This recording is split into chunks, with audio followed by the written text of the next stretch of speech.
Skittle North American champion. Skid-skadiddle. I would not know that at all. Skid-skadiddle. Got that shit to hit you. Man, listen. You might Joe Val Pro Lido. Listen, I'm sitting here. I just Googled NXT North American champion. Wikipedia has this shit as current champion Leon Ruff. Well, that goes to show you how often Wikipedia is updated. They ain't watching it. They ain't watched the shit as long as you have. Well, that's what happens. What you want me to say? Cameron Grimes. Say I told you so? The me. Wait. They got Cameron Grimes out here looking like an investment banker. So Cameron Grimes just won I guess, a takeover.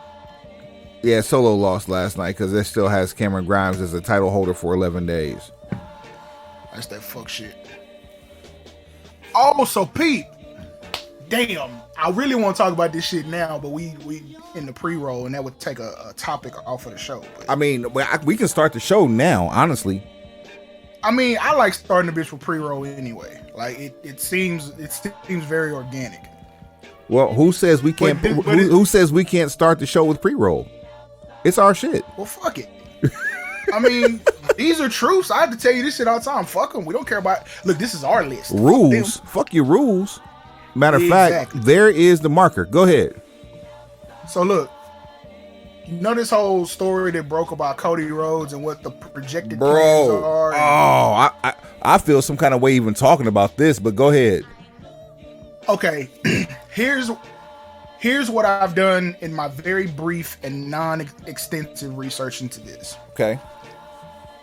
Apparently, the dude that broke the story is way more credible than some of these other people we've been getting breaking news from. Non-boss?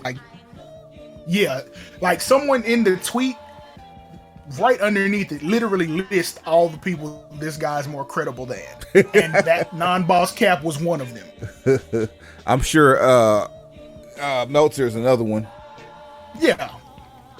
Matter of fact, let me see if I can pull this shit up. The tweet verified dude's supposed to be legit with his news.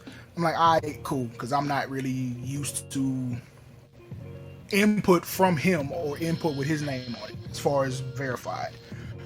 But so the date with Money in the Bank, we got July 2nd, and then him literally immediately cashing that shit in for the 4th of July.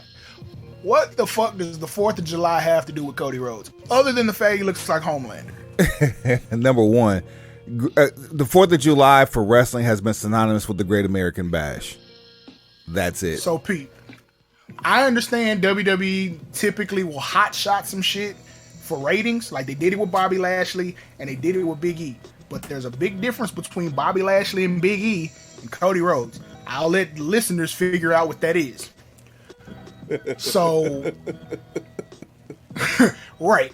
So, you're going to tell me that you're going to beat the longest reigning champion of the modern era, a unified champion who beat Brock Lesnar, who has been undefeated, has been undefeated since regaining the championship, the first one.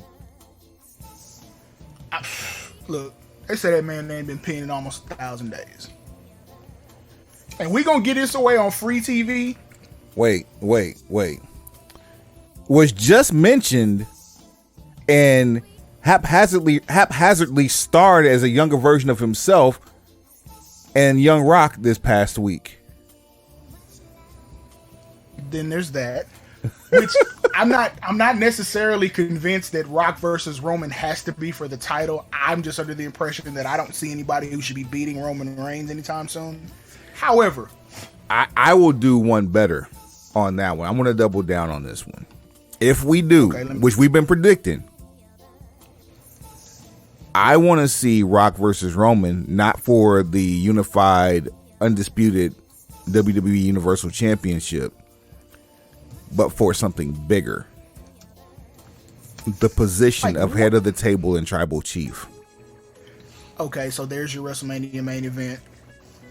And because it's The Rock and it's essentially his retirement match, you can get away with that.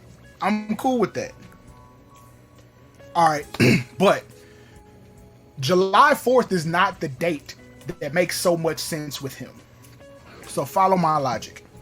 Dusty Rhodes versus Superstar Billy Graham for the WWF World Title took place in 1977. Do you happen to know the date besides the year? I'm gonna take a stab. July 6th? No. Damn. Would you like to make another guess?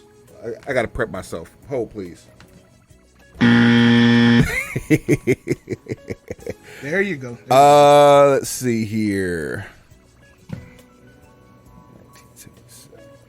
August 19th. No. I don't know. No green slime. September 26th. Hey, that's my dad's birthday. Rest in peace, Pops. See? Cool shit. You know what I'm saying? So September 26th is the date of Superstar Billy Graham versus Dusty Rhodes. The match in question that Cody is referencing on his, not quite so hard times promo. Now, do you happen to know what day of the week that falls on this year? September the 26th? Or... Yes. September the 26th. What I actually have a calendar out right now. That's actually a Monday. Ding, ding, ding, ding. And if I can find this tweet because I know it's not a tweet, it's an Instagram post. So going to WWE's situation on the gram, because they fucks with us heavy. Boy, do they ever. As I'm looking and I'm scrolling. They fucks with us and they fucks with Wales us. will... Right, both and both. Both of them are correct. Yes. Breaking news. Wales will host the United Kingdom's first major WWE stadium event in 30 years at Cardiff's Principality Stadium on Saturday, September 3rd, 2022. And something major is going to happen in Cardiff, Wales for that event. So, dude, if I'm gonna put my money, first of all, Cody winning Money in the Bank is a good way to get him to where he's going, but I'd actually book it differently because he's very much for drama. So I think we should do that on this episode. We should book Cody's path to greatness. I don't. Well, his roads to the top. I like it. But here's it. Oh man, retiring trips. Chief Hit him with that shit one time. Here's the thing. So yeah. Oh shit! Swerve, turn up, man.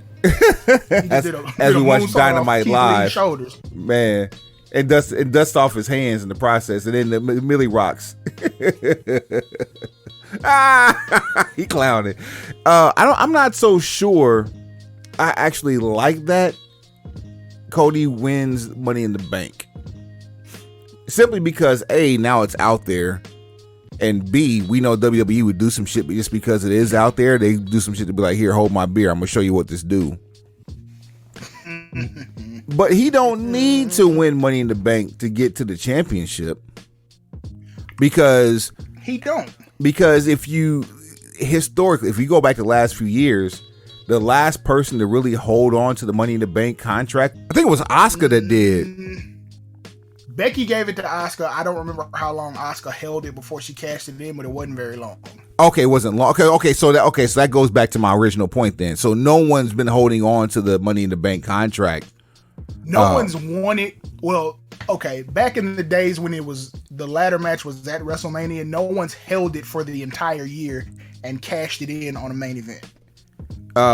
So truthfully speaking, if you give it to Cody, I would have him hold it and cash it in for the main event. You just have. However, go ahead. What? How dope would it be that if he actually won Money in the Bank, that they gave him a title match, he actually won the title match and still held on to the contract? Like, there's a concept. Want him to earn a title match and still hold. Exactly. But okay, check this pencil in.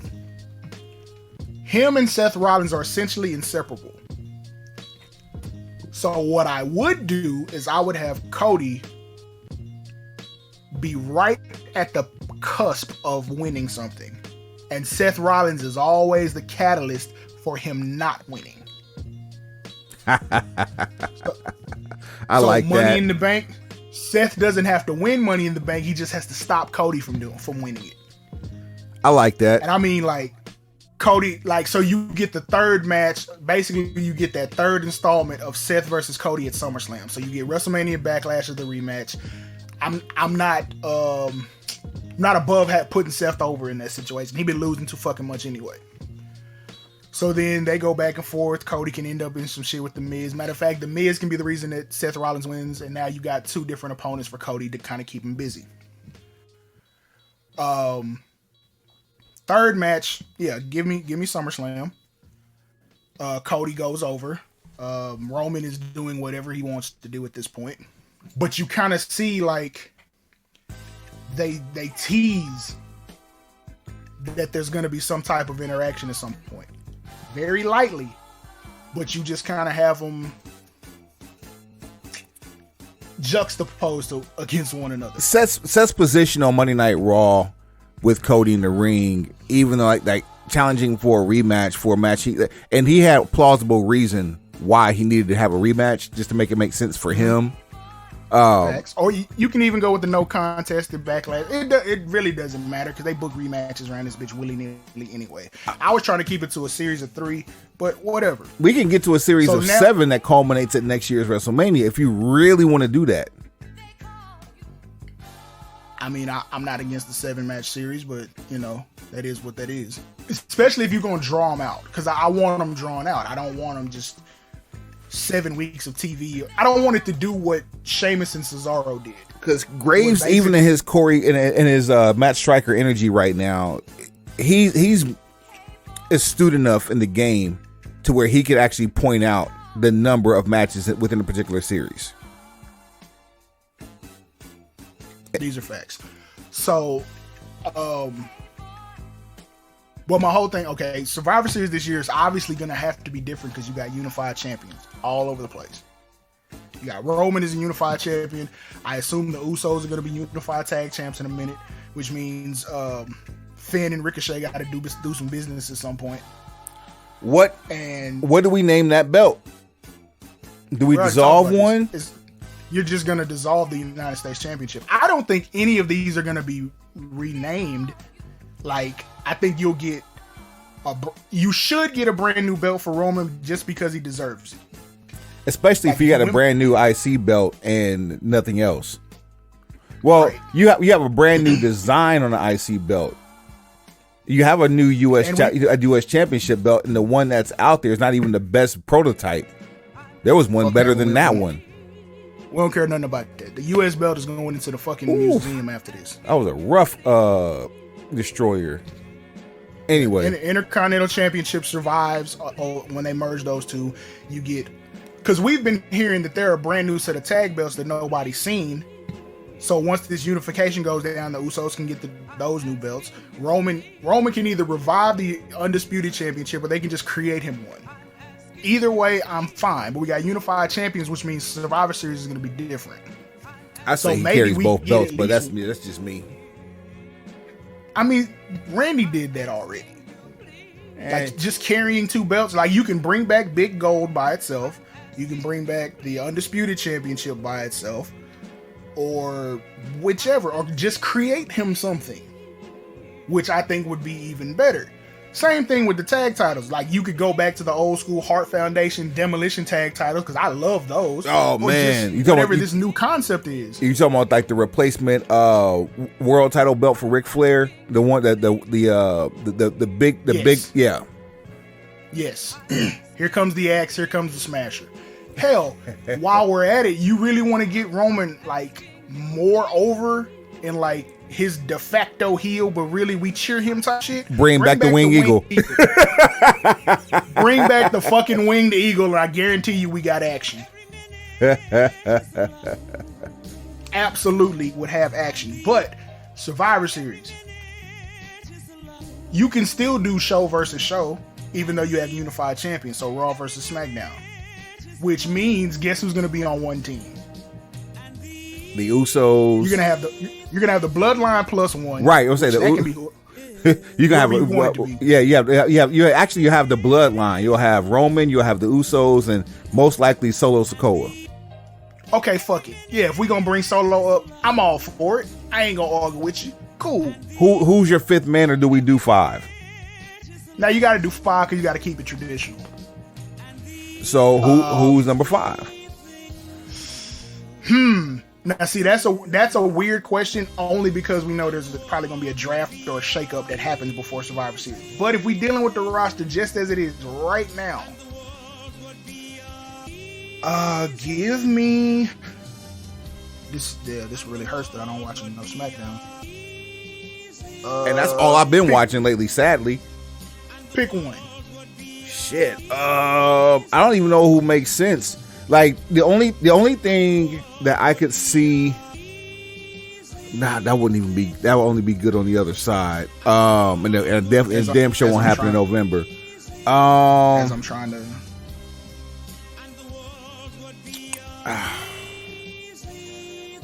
I don't. That's the thing, man. There's not enough on the roster right now. Let's go home, Hobbs. Yeah, shit, son. Yeah. Say. Yeah. Spine buster action. I paused it just so you can catch up. So yeah. it ain't looking good for KL, bro. Nah, bro. It ain't looking good at all. I don't even want to see the group. Drew McIntyre, for the sake of conversation. Is he gonna be healed by then? He should be. He should be right at his breaking point. But he should still have a contentious relationship with Roman. He wants to be champion, but he's dealing with shit and he's about to turn. But again, that's just me. So guess who's on the Raw side? I don't give a fuck about the other 3 you pick, but you're gonna end up with Cody and Seth on the same Cody side. and Seth. Probably Randy and or Riddle if they're still a team. If they're still a team. They should be. But I got a feeling it's too good not to. Like, that's a WrestleMania match at this point. I just have a feeling that them losing the belts is going to be enough to start the rift. Okay, if we're shooting at SummerSlam, because I feel like with unified tag champs, you have enough different options. Like, you can stretch a rematch, or however they end up earning a rematch, you can stretch that to SummerSlam. If you want to start the turn at SummerSlam, cool, but the longer you hold off on this, the better. I'll say that. The longer you push this away, the longer you hold off on this, the better it is for everybody. So, okay, give me Seth, Cody, AJ. I like that. Randy and Riddle. Yeah, you can have them, or you Street can Profits. somehow fit Edge into this. Okay, so if you take off Randy and Riddle, put Edge and Damian Priest. Yeah, I'm about to say. So you can go Seth, Cody, Edge, Damian Priest, and one more, because those four make all the sense in the world. Give me Omos or AJ, either one. I'd rather have AJ, but for the purposes or Lashley. Yeah. Lashley makes the most sense. Yeah. Give me Lashley. But either way, that's your main event, and of course, you got to play into the story that Roman can't beat Seth, or he's never beaten Seth. So Seth will end up getting eliminated, but not by Roman. To all the laughter, but go ahead. No, dead ass. Okay, Superman punch by Roman. Blind tag by Drew, and then a motherfucking Claymore. And then Seth is gone, and Roman is fucking furious. And Seth is gone laughing, pointing at Roman.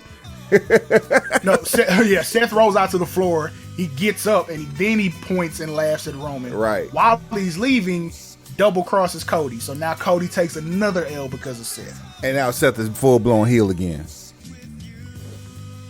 Facts. I mean, we do whatever we want because Seth can turn on a dime.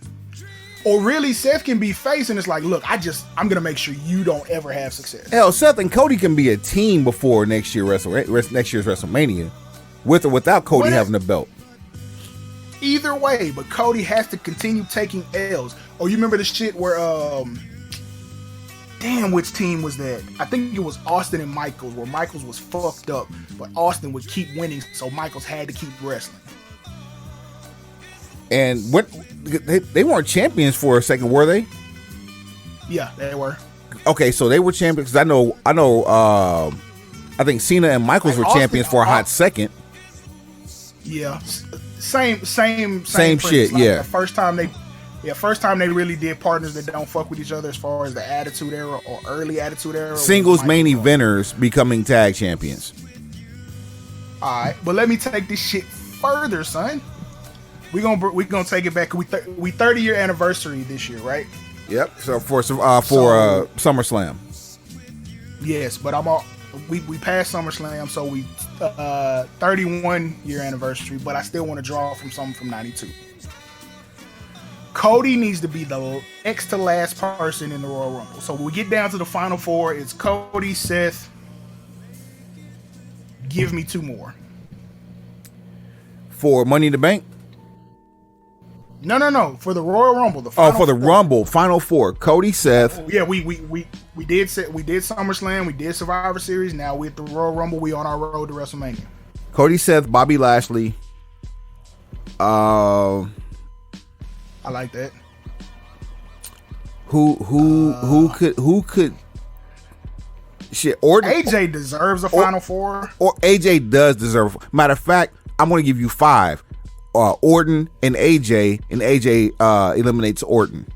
Stop putting. Stop. Orton Nope. in the final Nope. Stop. Go back. Cut that shit. Go back and look at the last 5 years of Royal Rumbles. Nope. Okay. Don't. If it. Okay. Finish. But all I said was AJ eliminates Orton to become the fourth of the final four. I don't need. Look, Orton is GOAT status. But what I don't need is that every time we get in the Royal Rumble, you start the not you specifically, but just in general, we start the tease of Randy's gonna win another fucking Royal Rumble. Yeah, listen, me and you are on the same boat. He is bulletproof. He is Teflon, Kevlar, if you will.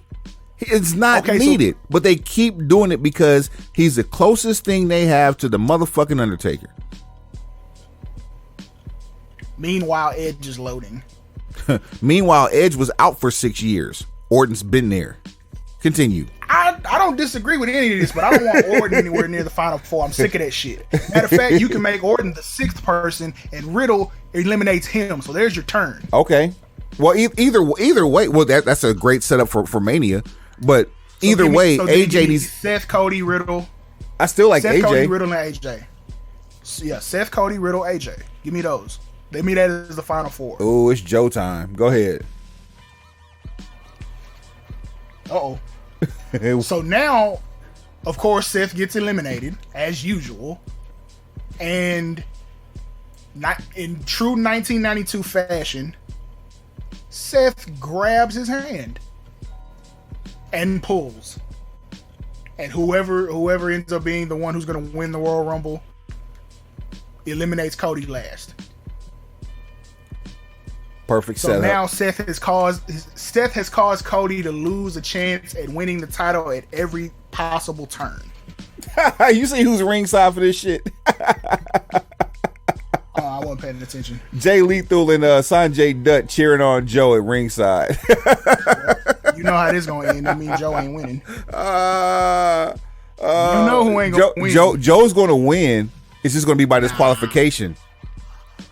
Look, we collecting belts, so if it ain't a belt, it ain't a win. Okay, You're not gonna hit me with that shit. Why is his name escaping me at the moment? But we're not gonna make it a win. Just we're not. Oh, Titus O'Neil.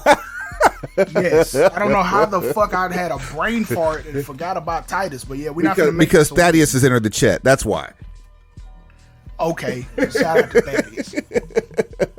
And so now you got Cody, who's like he can't quite get the brass ring. We can send Riddle to WrestleMania, to be perfectly honest with you. I have no problem with that. Against who? Now you got to start. See, this is shit that needs to be figured out. But that's how are you going to handle having one champion? That's for a future episode. But again, facts. Oh shit! There's your winner of the Royal Rumble. Who that? Dwayne. I just Dwayne at number 30. Now that's a fire ass Final Four. Now if you want to go Final 6 or 7 with that, so Big Super Uce at 30, and then the other 5 or 6 you got AJ, Riddle, Orton. Now you can have him in there. Cody, Seth, Lashley. Oh man, am I missing anybody? Oh, you ought to be about ready for Omos to have a pretty decent showing, so he can be in that final 8. Omos and Shanky is probably gonna have a match next year at Mania.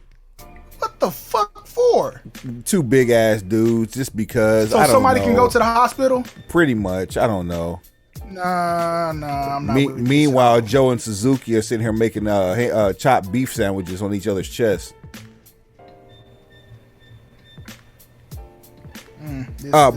By the way, yes, you're listening to us on probably Friday, April the 15th. Yeah, my lord. Yeah, my lord. I said, yeah, my lord. Yeah, my lord. 20 and 22.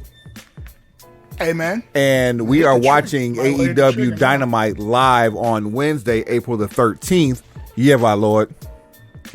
Yeah, my lord. I said, yeah, my lord. Yeah, my lord. 20 and 22. My alkaline water says amen. Man, Minoru Suzuki's already bleeding from the chest. This is god awful. I'm more concerned that he does that to his hair willingly. There's a barber. Oh shit, he chopped him in the throat. Bitch. Are they gonna do any move? Joe's chest is turning blue. I mean, I don't know. And you can all. It looks like Joe is like giving. Joe is giving forearm shivers at this point. Reverse forearm shivers. Yeah, like backhanded forearm shiver. Because like if he follows through, I don't think he'll get up. And both of them fuckers are sunburned.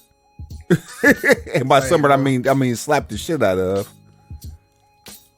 Not one wrestling move, just nothing but chops. Chop City, bitch. Chop City, bitch. But long story short, because I was basically freestyling his road, Cody's path to greatness. He should not win anything that pertains to him getting close to the championship, so that when he does finally have that match, it means more. Let's do some science real quick. Now, this whole shit started with Money in the Bank, right? Let me run down some numbers for you. 287. Right. You know what that represents? And no, not the highway that runs by my house either. Oh, that's exactly what I was going to say. Hey, you mean 287 on your funk ass highway? Oh shit! If I want to go to Montana on one highway, that's the one I go on. But that's neither here nor there. Anyway. No, that represents the number of days that the person who's held the Money in the Bank contract the longest has held it for. That person being Carmella. That's unfortunate. Who's second longest?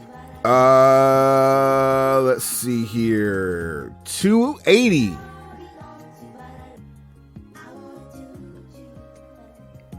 Who that is? Edge, before he retired. Top 3 cash in of all time. Obviously. Like, no doubt about it. He might be number 2 behind Seth. And he's probably number 2 behind Seth. And so that was in 2006 when that happened. 273. New Year's Revolution. There you 273. Go. WrestleMania 31. The heist of the century, if you will. So essentially what this data is telling us is that the longer you hold on to the briefcase, the better. So even if Cody won it at this year's Money in the Bank, why would you cash it in on a random episode of Raw unless like you gonna set up some? If Roman's really hurt, now that's what this shit boils down to. Is Roman really hurt? And no one has said anything. I just think he has a crack team of trainers because he's displaying no signs. It's just all hypothesis at this point until something is said or something is broadcast. Right. Okay. So I'm gonna take you back to a time where this is not the first time this has happened. They still chopping the shit out of each other. Go ahead. So you remember back 2012 when Brock came back? Well, no, this is what 20. Yeah, it is 2012 when Brock came back, right? I believe so. You talking about Monday Night Raw featuring Brock Lesnar era when the Raw first went to 3 hours? Yeah, that was July 2012. Yes. So you remember when they finally had what's the pay-per-view? It was Backlash, right? They had like a no holds barred type of situation or whatever. With who? Cena and Brock. Believe so. Was it Brock or Triple H? No. This is Cena. This is Cena and Brock. The one where Lesnar jumps at Cena and damn near capsized himself. Like he hit the top rope like in the middle of his hip and went over but wasn't trying to. Right. That. So in that match, Brock Lesnar hooks to Kimura. I think it was No Way Out you're talking about. Probably so. He hooks a Kimura and Brock will zone the fuck out trying to make shit look real or he'll have a flashback. So he tightens up and really, cranks on it to the point that after that match, Cena grabbed a live microphone and thought he was going away for a while due to injury. Like he's holding his arm to his side like I am fucked. And he didn't miss 3 weeks of work. Like whatever the prognosis ended up being, it wasn't as bad as what he thought. Shit, we're tripping. We said no holds barred. We should have known better. This was Extreme Rules. That's what it was. Was it? Yep. Well, they keep changing the names of these fucking pay-per-views. How you gonna expect me to keep up with this shit and you can't? Either way. Yeah, that was the match where Cena. That's what made me think about it because I remember he got booed at Extreme Rules. No, it was One Night Stand. That's what made me think about Extreme Rules. But it was Extreme Rules with in 2012, and Cena took the microphone after the match. He might need some time off. Right, similar situation, and I feel like that's what this might be with Roman. At the time that it happened, it felt like, oh shit, I'm fucked. My shoulder's out. He pops it back into place himself, which is probably the worst thing he could have done. However, because, he's Uso gang and takes very good care of himself, the damage might not be as bad. So maybe they're waiting, for MRIs and everything to come back and just give you a prognosis about how long. Because there's no way you would take the title off of him when it's like, okay, this is a 8 to 10 week situation. Like, if it's anything less than 3 months, ride that shit out. But most of this depends on where Roman is physically. So if he's hurt, then I can see you, doing an immediate cash in on some wild shit. But if not, stop pandering for TV ratings in the summertime. The summer is down anyway. Why would you do that? Absolutely no reason to do so. There's a couple more. No, couple more notable ones. 267. Who that? Dolph, also 2012. Yeah, he's Dolph. And then 2015. 163. Who that? Sheamus. When he joined the Authority. I mean, Sheamus had a surprise cash in. It's just Sheamus. Okay, riddle me this: has Sheamus hit his ceiling in WWE? I think because has he maxed out? I think only because his when he was diagnosed with stenosis and he joined the Bar and formed the Bar, his singles career seemed to be put on the back burner. And I don't know if it's health related or if it's in an attempt to remain healthier, a la Orton. But we haven't really seen him as a staunch singles competitor, even though he had a U.S. title run on Raw last year. Look how marred that was with injury. Which answers part of my question. If he was ever not in WWE, I don't expect him to do the tour of the nations type thing. Like, I'd love to see Sheamus work at least one match in Japan. But if he's got health issues, I don't know why he would put himself through that. Especially with the type of money he's been making. But I'm just like, what else do you do with Sheamus now that he's essentially maxed out? His resume is loaded. He's gonna be a Hall of Famer. No doubt. No doubt. For those of you who have not come to terms with it, he's going to be a Hall of Famer. He is, like, without question. That shit go. Yeah, without question, you can let that shit go. If you disagree, I'm sorry. You ain't got no argument. Also, first off, start off that montage with him, quote unquote, breaking Jamie Noble's back, causing him to retire. I'm throwing that in air quotes. And see, those are just like little tidbits. Yeah, like the mixtape of the career. Like, who would he beat for his first world championship? Who did he beat for his first world championship? Bam, bam, bam. Yabba-doo! So then there's that. Multiple time tag team champion. And truth be told, multiple time everything. Truth be told, even though he beat Bryan Danielson in 18 seconds, people forget that more than they forget that Cena that was the person that he beat for his first title.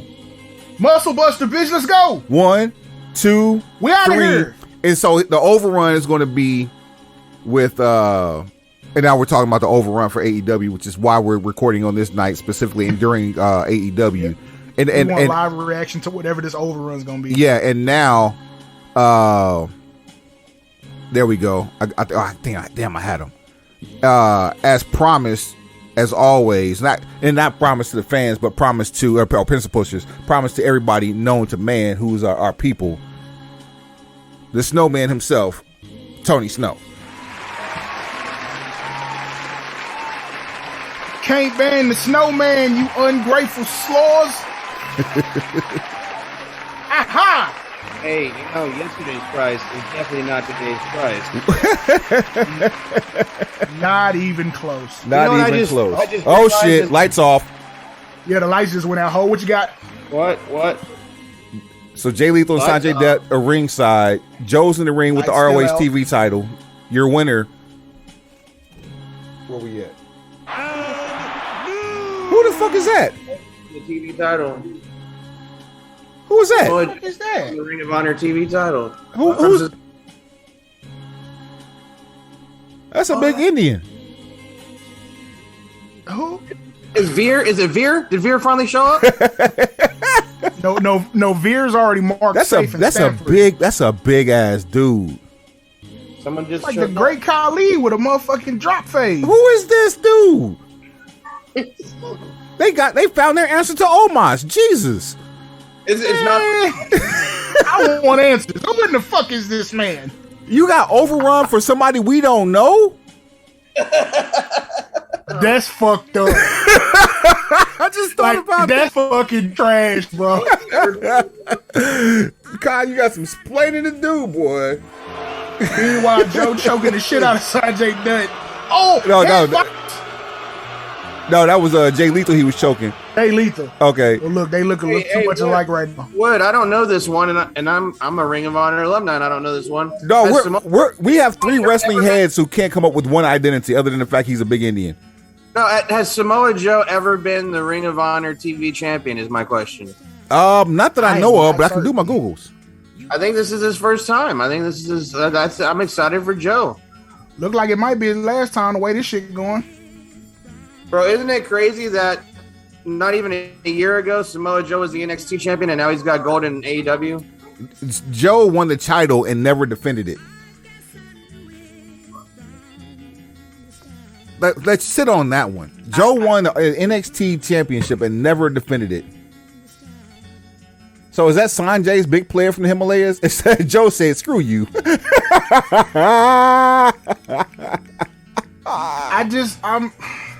Fam, that's what the overrun's for, and it's 2 minutes. Tony Snow, what's happening, man? What's good, bro? How you doing, man? Man, we out here living the dream, man. You're on here for a very special reason tonight, man. We outside. We out here. Yeah. Hold on. Indeed. How can we be outside and in this bitch? We outside in this bitch. You see, in the community, there are certain terms. Certain terms and phrases. Outside. Yeah. We outside and we. No. We down outside. We down outside up in this bitch. It's the same thing like keeping it tight and we wide open. It's just, hey. Well, no. Two things can be true. Two things can be held self-evident.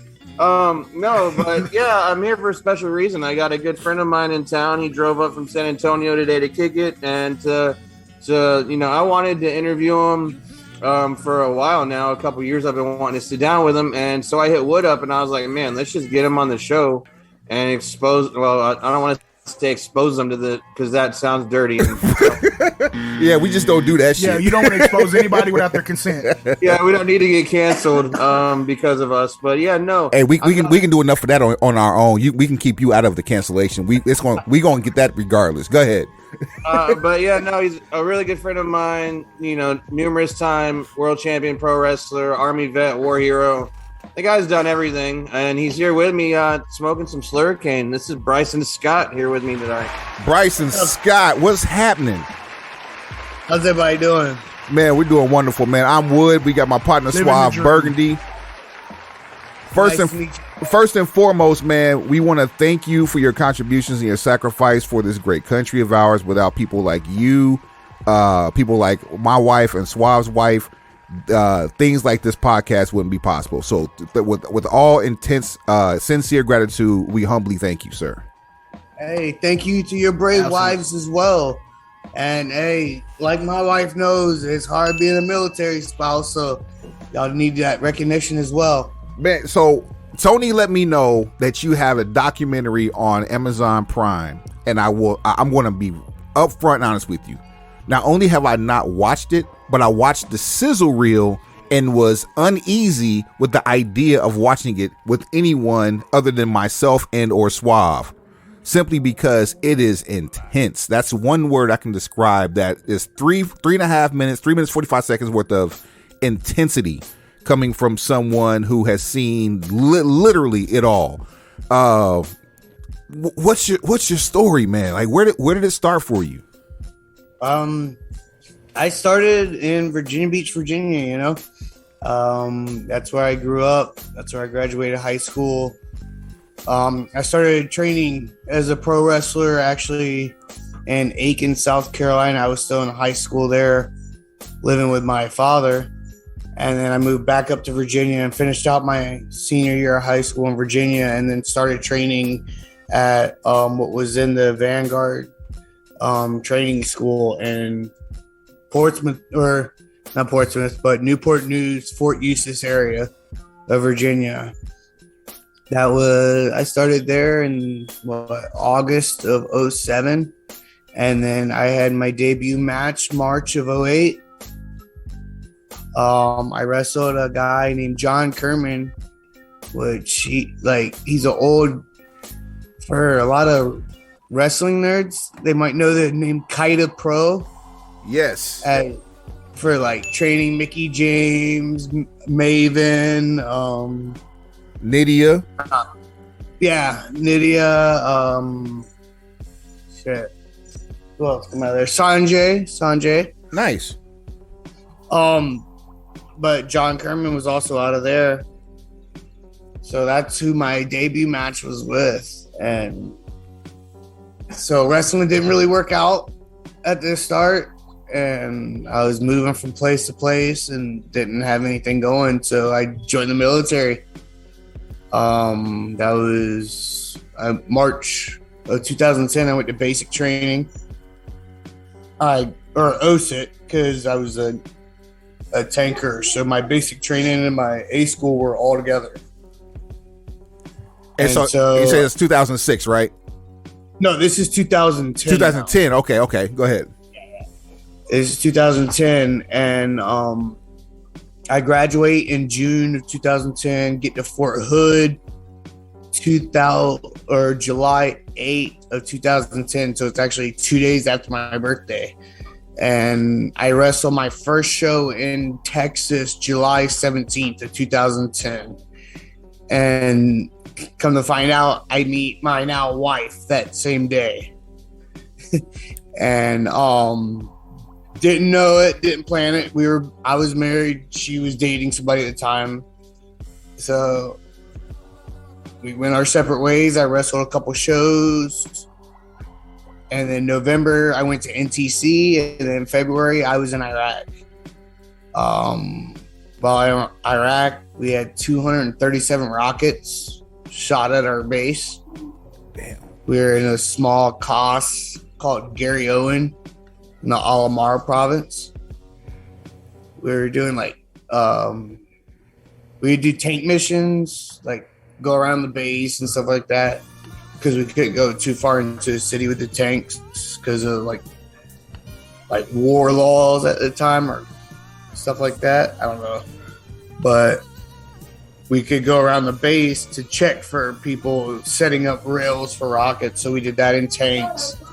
And then we would also do that in Humvees and then MRAPs, which are big multi-personnel vehicles. July 8th again, I got back to Iraq. It's kind of crazy. Like July 8th, I got to Fort Hood, and then July 8th, I got back to Iraq from my R&R. And then July 10th, we lost to my a sergeant in our sister company. We lost him due to IDF and stuff.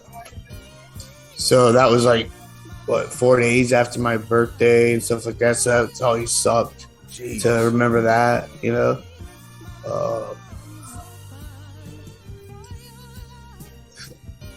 Did you say 237 rockets were shot at you? Yeah, not just at me, but at my base. Damn, Tony. I mean, I know shit, but I don't. But he did take an AK-47 round to the crotch. No, Jesus. I saw that in the sizzle. He got shot in the dick. Yeah. I did not get shot in the dick. They missed it. I got that Kobe. That's a whole new meaning to the term don't put that jacket dingling. on him, snowman. My shit worked good still. I got 2 kids. Yeah, Yeah, there you go. there's proof wrestling around on the floor in my living room right now. There's two little ones here, so there is proof that they still swimming. They still swimming. Not no more though. Not no more. We're getting that big too. Factories closed, cuz. Yeah, man. So inflation, baby. Yeah, so obviously you went through a lot being in Iraq. Like that was not the place to be in any point of any of the last 2 generations history. Iraq was not a place to be. Being in the military, like if we go back to 92, we go back to 2012, like those times were just completely morbid for military personnel. And I'm sure it took it recently too, like with the horrible back out procedure, you know, just so many unnecessary lives were lost then. And this, like, just because my heart goes out to not just the military on our side, but the civilians on their side too. Like, it's unimaginable to just, like, in the sizzle reel for the documentary we're talking about. It's called the Valhalla Club, by the way. You check it out on Amazon Prime. Someone's like 4 or 5 kids playing soccer 1 minute, the next minute they're gone. I believe that was Eddie. Man, Eddie, that was Eddie that saw that. That's crazy. Yeah, stuff like that. I mean, you got to think now, like, look at the Ukrainian war, you know, Ukrainian-Russian war. You already have enough land. You have more land than anyone but China. How far is Tony Snow broadcasting from Illinois? He's mobile now. I walked around the other side of the counter, and I just had to make that remark because it's just like, dude, they've got more land than anyone. What the fuck? So, through all that, you come back home. When did you come back? We got back November 2nd. Yeah, November 2nd, 2011. And I wrestled my first show November 17th. Against? What was Bubba then Dumplings. what was then Bubba Dumplings. Bubba Dumplings. Brent McKenzie. Brent McKenzie. Oh shit, that's who that. That's Brent funny. used to wrestle in overalls as Bubba Dumplings, bro. He used to wrestle barefoot in overalls. Oh, hashtag Oh, man. Bubba Dumplings and Killer McKenzie. Yeah, Please. Bubba Dumplings. Oh man, that might Suave. That might be a watch along. Yes, we absolutely can. We may provide. We might provide the commentary for your match for you and make it Hall of Fame worthy. Yeah, don't worry about it. We got this. The first person to get me drunk back from Iraq was the legendary Matt Bourne, Doink the Clown. Maniac Matt Bourne, rest in peace. Yeah, that shit was wild. Like, we just sat there, and me and one of my NCOs, it was my gunner. We just sat there and drank beer with him out of the box. He just kept handing me a Corona out of the box, and he asked me stories and shit. It was cool as hell.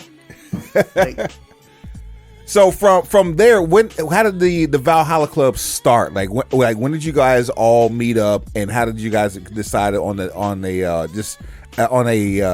not even a makeshift, but because it seemed to be more organic than it did like something that was fabricated. So how did you guys come up with it, and like when did it start?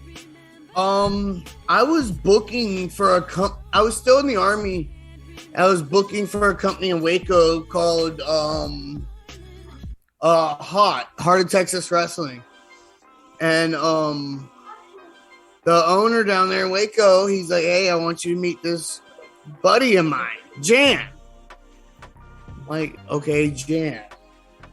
And Eric, mind you, is a very, very country Waco Texan. You know, picture you a good white Waco Texan. That's Eric for you. I just worked half a month in Waco. I get it. There you go. So he's like, yeah, my buddy Jan. I'm like, okay. So I finally meet Jan. And Jan's a 6'4", definitely Norwegian descent. Like, he looks like a Viking. He's got the beard, gray, everything, and we just connect. He's a veteran. He was a pro wrestler. He trained out with the Young Bucks back when they first started out in Cali under like Jesse Rodriguez. or whatever. Yeah. So, and we just started talking, and he told me his idea, you know. And I knew Eddie. I didn't know Eddie just yet. We met Eddie like the next weekend at a show in Killeen. And we learned that he was a vet, and we talked. And we sat down and we had a few drinks, and we talked some more, and we're like, holy shit. Wrestling's doing more for us than we think. It's helping us. And so we started to tell our stories to each other. And then that's when Jan reached out and he found Brad Morris, and Valhalla Club was born, you know. Now, I know you say you started wrestling as a teenager. Yeah. My dad was a pro wrestler. Who's your pops? Scott Sawyer. He wrestled in South Carolina, Georgia, Carolina mainly.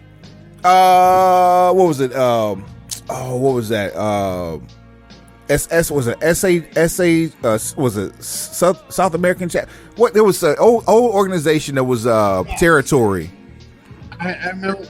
Yeah, Paul Jones. My dad was trained by Green and Judy Martin. Nice.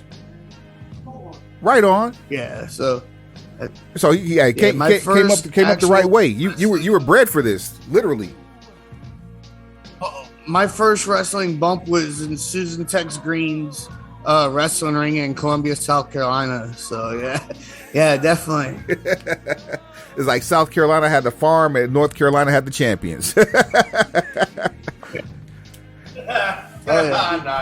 So now what about the like the backgrounds, as far as like, were there any other like martial arts backgrounds that you had or that you guys have? Because I saw one of the guys, I think it was John, had a Brazilian Jiu-Jitsu background.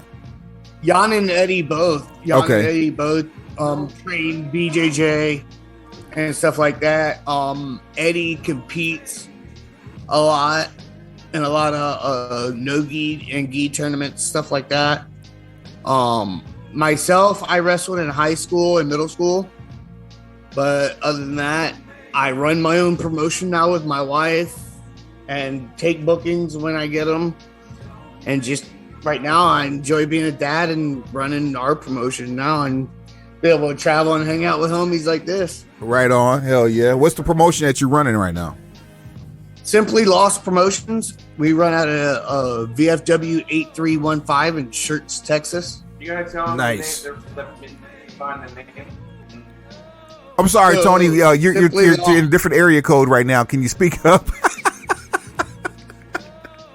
I was just reminding him to say you got a meaning behind the name of the promotion. Oh yeah, go ahead. So Simply Lost Promotions. My wife is Simply Luscious. So he said you know a little bit about Ring of Honor, so you might remember the name. Veronica Stevens, Simply Luscious. Yeah, Veronica Stevens for sure. Yeah. So that's who I'm married to. Oh, you married well. Look at you. And then Lost is for my gimmick, Lost Cause, because pretty much I burnt every bridge that there is to burn, because I don't care if I have to burn a bridge to call out the right or the wrongs, you know, to make it right. Now I see why you and Tony are so close. Got it. Go ahead. No, but he recently just, like, for the longest time he was Mr. Studtacular, and he just did this gimmick change, and I wanted to ask him, because I haven't really asked him, why did you do the change in your gimmick? Because Mr. Studtacular is what brought you to the dance. The whole change was, like I said, like, yeah, it was, I am a lost cause now in wrestling, you know. I publicly said I didn't want to do anything with WWE anymore. So, you know, most people... Yeah, he's done a lot of stuff with WWE. Like, remember when Dean Ambrose came to the ring with the gas mask on? Bryson was in the front. Nice. Bryson wrestled Rich Swann and TJP in the same night. Bryson got manhandled by Braun Strowman. Like, he did all this shit. Then he goes around and publicly says he doesn't want them ever again. So look, Snow, this is what I need you to do. I need you to find the instrumental to Jeezy's Jeezy Like to Drink, Jeezy Like to Smoke. And I need you to run down all of Bryson's accomplishments on that beat. Just let me quarterback this thing. That's all I'm saying. So I'm over here crafting while we talk. Look, I'm just saying, look, let me chef this thing up. I promise you it'll taste fine at the end. Pause. Well, if you must pause.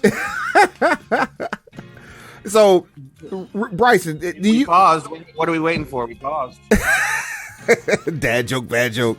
Bryson, what just out of curiosity, man, like with you guys having, you know, some legit shit that you guys are carrying, and you guys are bound by for life for great reasons and also the wrong reasons. Do you ever fear of having a moment while you have somebody else's life literally in your hands?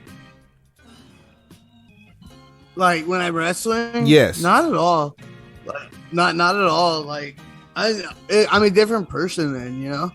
That's what's great about wrestling. Yeah, I've when never I'm wrestling. I'm not that same person that went through that bullshit, and you know, I'm transformed out of that. That's how wrestling helps me. That's dope to hear. I've never wanted to ask that question to anyone, but after seeing that sizzle, I was compelled to make sure that I asked you that, because I appreciate that, because that helps get the actual, like the meaning, you know, behind it. Yeah. You know, nobody's actually asked that like that. So, and that was actually really easy to just say right there. So, yeah. I can tell you, it wasn't the easy ask, you know, but at the same time, though, it's something I really genuinely wanted to know the answer to, because some people don't know how to react around people that actually have PTSD simply because of their environments, whether it be military, whether it be from inner city violence, whether it be from just a broken home. Like there are a number of different things that could trigger that, and you know, some people react differently. So yeah, I got triggered at the gas station earlier because the guy messing with the ice machine started breaking ice. It was breaking ice. I was inside the store getting my wife some candies, and I hear the damn thing, and the guy's beating the ice with like a sledgehammer to break it off the side of the thing. And I'm inside and I'm hearing it. And I just stop. I look around, and the little teller lady, she goes, "Oh, they're just knocking ice off the side of the wall." I'm like, "Oh, okay, cool." My bad. Yeah.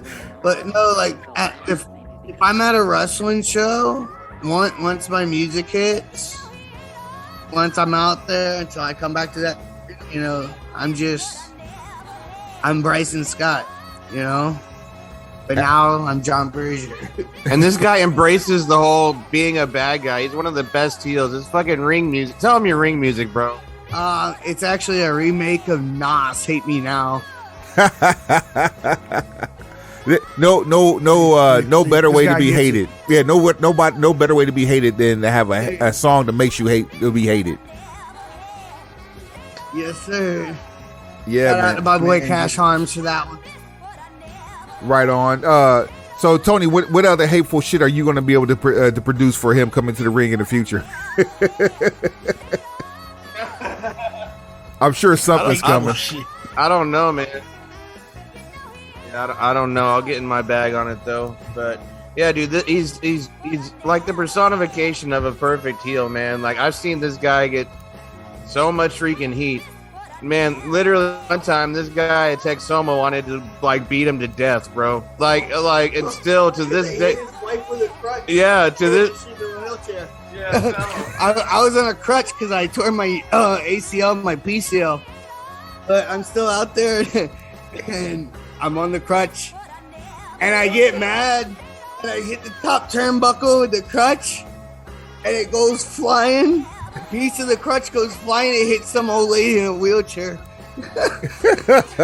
Her old man, so mad. I thought he was gonna jump the Oh yeah, and he remembered the next 2 months. Like, it was great. They wouldn't let me leave from upstairs till he was gone. That's how you get TV regulars right there. You do some dumb shit like that, like on accident, and then some guy decides to catch feelings. He'd be like, "Hey, you're gonna sit up front for the next 3 weeks. That's what's gonna happen." Veronica we're gonna milk this. Veronica just said cripple on cripple violence. That's just wrong. That is so uncool, man. All right, hey, so check this out. Give me your top 5 dream opponents, past, present, future. It doesn't matter. Living, not living, just your top 5, your choice, dream opponents. Dean Malenko, Chris Benoit,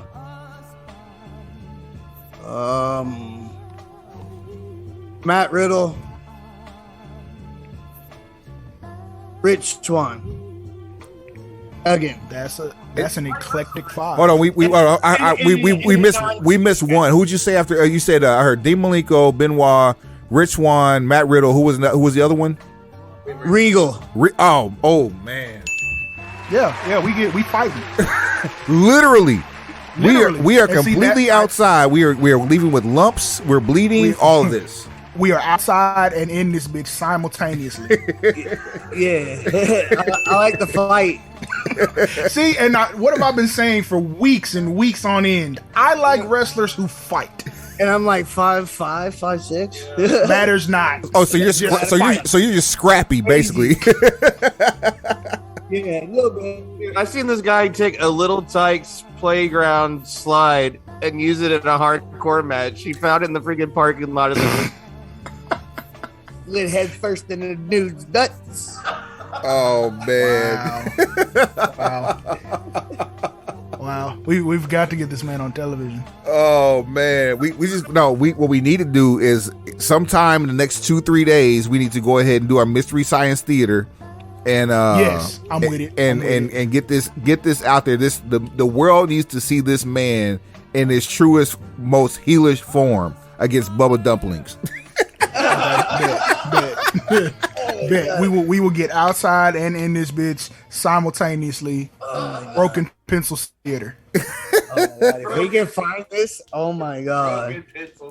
AKA live from the cheap seats. Yo, we got a brass knuckles match with Brody and Rocky Johnson from Houston. From the Sam Houston Coliseum that we overdubbed. That's you find that shit on YouTube. Shit's amazing. It's also on at Broken Pencil BC on Instagram as well. There's that. Hey, is that on our YouTube or are we completely bullshitting? If the fact that I didn't say that it's on our YouTube was not mentioned, it's that probably means that we're completely bullshitting. So we need to fix that. ASAP. Tell you what, we'll fix that. We'll fix that by the time this episode drops. Don't even worry about it. there it is. Brysin, man. Before we get into the shit of things, go ahead and plug everything you got going on. Make sure you also, please, again, I can't tell you enough. Amazon Prime, the Valhalla Club. I gotta set aside some self time to make sure I watch that Dolo. But yeah, plug everything you got.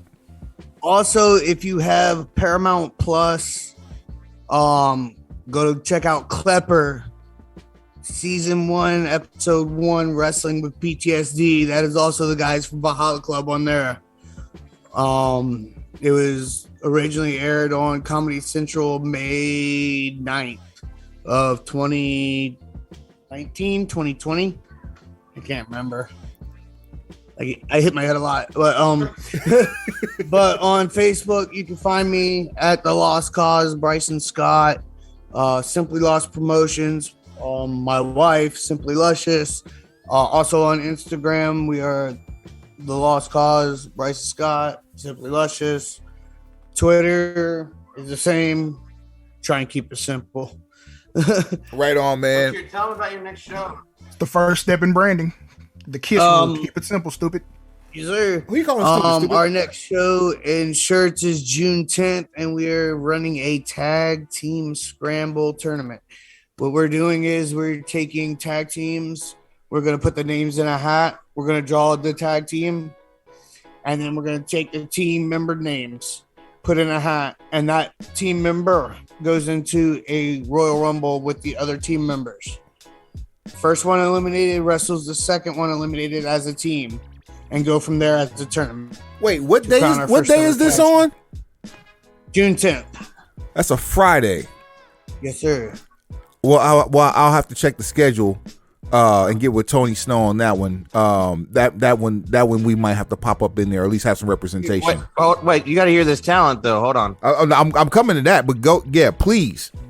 We'll drop a little bit. We'll just say Fly Death has confirmed. Oh shit. Okay. The Pillars, Destiny. Okay. What you can say. Oh. This is a good one for anybody that's like old school Texas wrestling heads. The Texas Treats, Chris Marvel and Don Juan. Wow. Are also coming out for that one.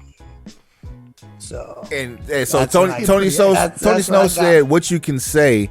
I'm guessing since tag teams are involved, will there be someone that mandates a tag team match? He laughs from 100 yards away. from as far across the room as possible.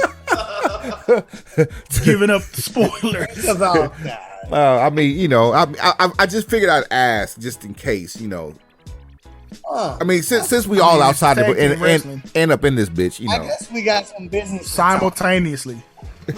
Since we outside and in this bitch. Yeah, I guess since we outside and in this bitch, I guess you gotta put the simultaneously on the end. So outside and in this bitch simultaneously. And at the same time. Expeditiously. Both of them. Yeah, man. So without delay.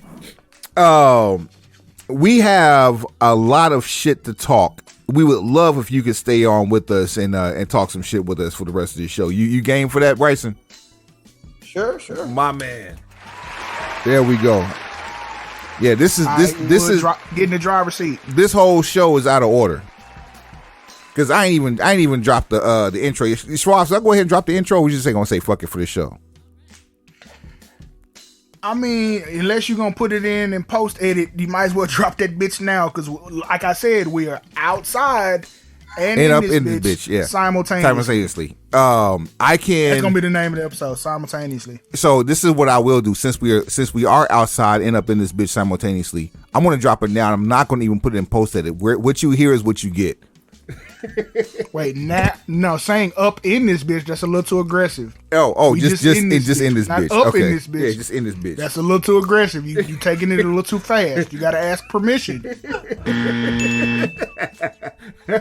Slow and steady wins the race. All right, hold please. Welcome to the Broken Pencil Booking Company Pro Wrestling Podcast and Radio Show infused with hip hop. I am Wood. Made daily. With organic, farm to table, localized, neuralized, sterilized, Scotch guarded for 2020 repellent, available online, shipped via Amazon, not available on Sundays, but now available on thebeastradio.com. Broken Pencil Logic. You stay classy, internet. I'm Suave Burgundy. Now, the show has already started, but I don't give a fuck. It's our shit. We make the rules here. I keep telling you this. Like, your whole damn court. Your whole damn court is out of order. DJ Tony Snow is with us. My man Suave Burgundy's with us. I'm with you. No. And Brysin Scott's with us, rolling shotgun. Literally rolling shotgun. I'm sure he got to play. He got to play the green right there. Let's see how fast we can run through this shit. Suave, what you want to hit first?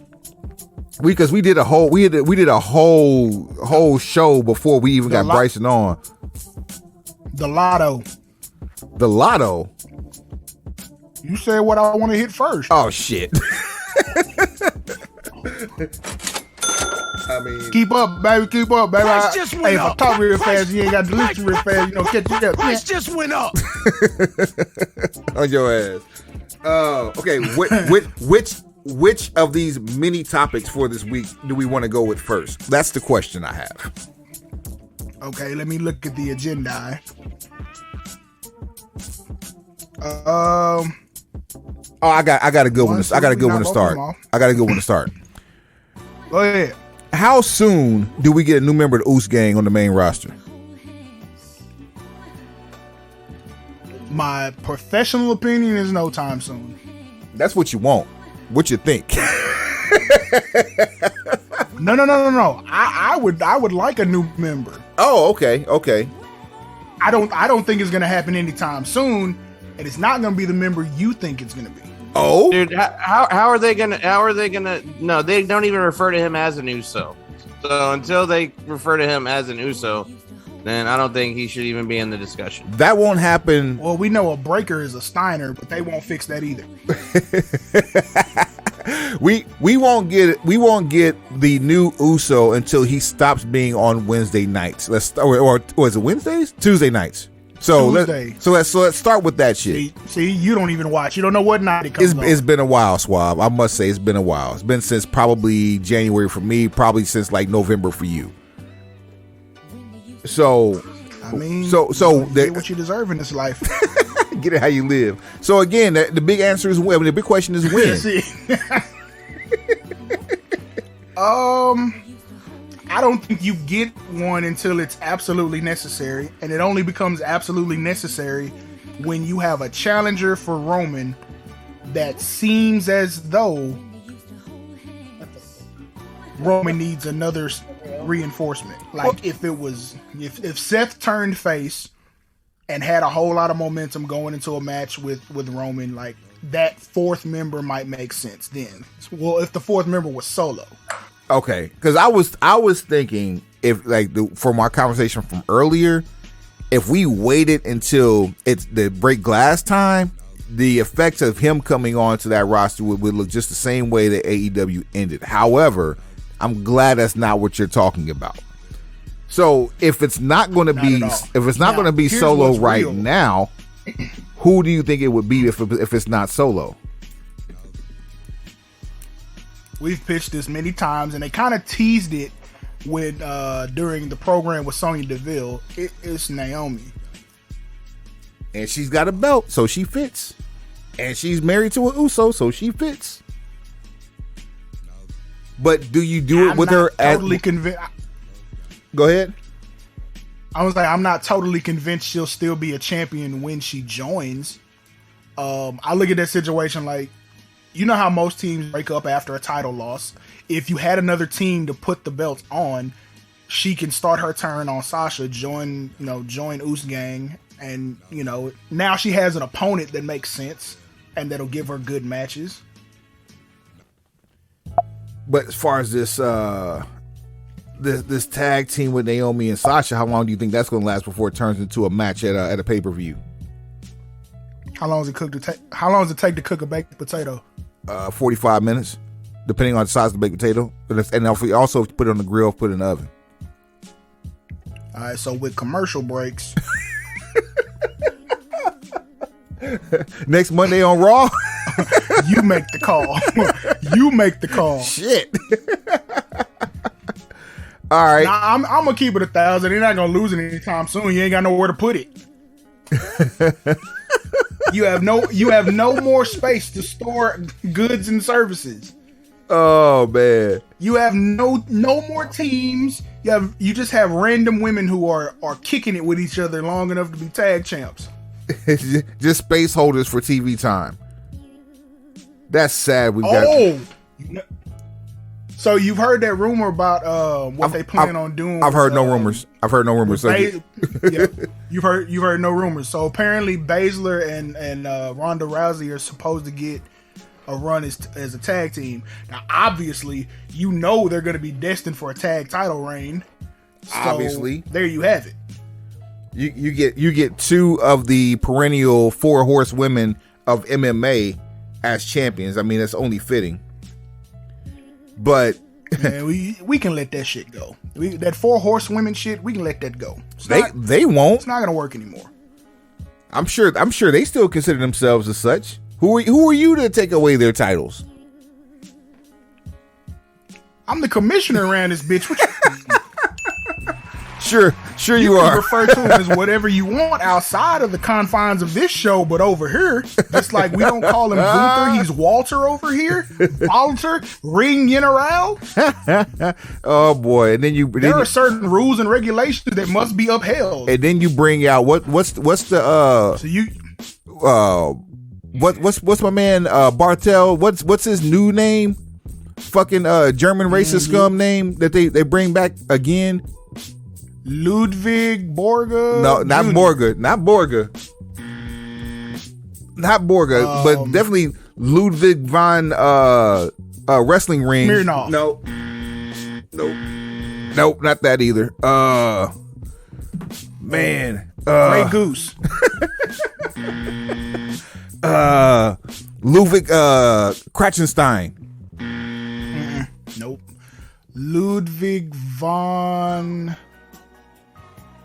such and such. Ludwig von Reschke. Ludwig von Hansen. Ludwig Death Steve Ludwig Williams. Van Hammer. No, not him either. Ludwig Ken Alex Ludwig Wright. Bam Bam Gordy. We can do this shit all day long. What the fuck is his name? Man, I'm not finna waste no guy. I'm finna waste no search engine juice on that. Fuck I look like. Oh man, this is what we have to get to. His name was Marcel. We're gonna call him Marcel. Mama call him Clay. Hell you mean? I'm gonna call him Clay. I'm not finna look. Okay, speaking of name changes, why does Austin Theory now only have one name? The same reason. Guess which one name it is. Just Theory. You're not gonna have two Austins, just like when Chad Gable gets his Gable Stevenson in the ring. You're not gonna have. He gonna lose his name too. Up until 2 weeks ago, the other Austin hadn't wrestled in 20 years. What the fuck are we doing? Who's confused? And Vital is Ludwig Kaiser Roll's name. Kaiser. No, nobody. Yeah, fucking Kaiser. 9. Yeah, have fun with that. 9 with your bitch ass. Go ahead. Nit. Oh man. Lavin. Farfik Nugan. Face ass. Kilbasa. Oh shit. But who?